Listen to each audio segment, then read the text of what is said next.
Hello, today I'm going to recommend an album from the past, from the distant past, a blast from the past, Time Capsule. The artist is Kevin Ayers and the album is Joy of a Toy. The year is 1969, the label is Harvest. This is the debut solo album of Kevin Ayers, a founding member of the Soft Machine. If you don't know the Soft Machine, they were kind of this psychedelic rock jazz fusion. Kevin Ayers goes in a completely different direction. This is eclectic, inventive, it merges the psychedelic with Baroque pop, jazz, and this kind of whimsy. There's also a prog element and this kind of surreal quality to the whole thing. After a Soft Machine tour of the US with the Jimi Hendrix Experience, Ayers had decided to retire from the music business. Hendrix, however, presented Ayers with an acoustic Gibson J200 guitar on the condition that he continue his songwriting. So Ayers retreated to a small London flat where he composed and arranged the whole thing. This was produced by Peter Jenner for £4,000. That's about 10,000 USD at that time. This is quite playful for someone wanting to quit the record industry. There's something innocent about it,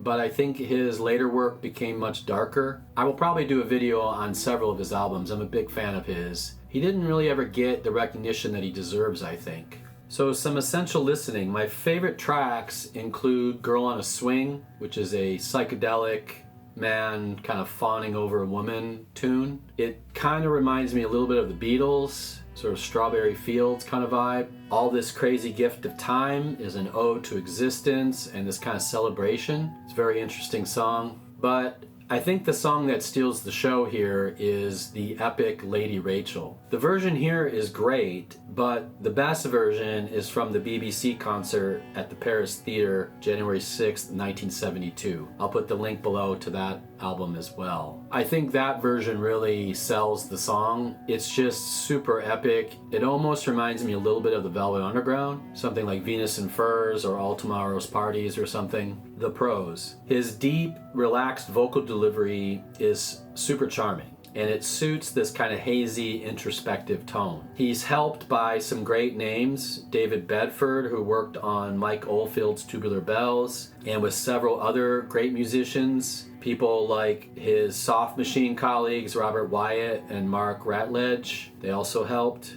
There exists a Syd Barrett recorded guitar part for singing a song in the morning. It's on the 2003 reissue. The cons. The album can feel a bit uneven, which I think he improved upon in his later albums, but there's definitely something charming about that here. It might be a little out there for some listeners. At times, the limited production quality doesn't always support the album's expansive vision, especially on Lady Rachel, I think. My final thoughts. This is flawed, but a fascinating debut. It captures Ayers' brilliance and eccentricity in equal measure, and his next album, Shooting at the Moon, just takes that up a notch. I will definitely do a video on that at some point. It's essential listening if you're into outsider English psych folk rock. It's not perfect, but it's definitely endearing. So I put the links below for the album. If you have anything to say about Kevin Ayers or the Soft Machine or this album, you can comment below. Or if there are some other ones you want me to talk about. I will definitely talk about Shooting at the Moon, but probably later down the line, The Unfair Ground and some others, but that's all I got.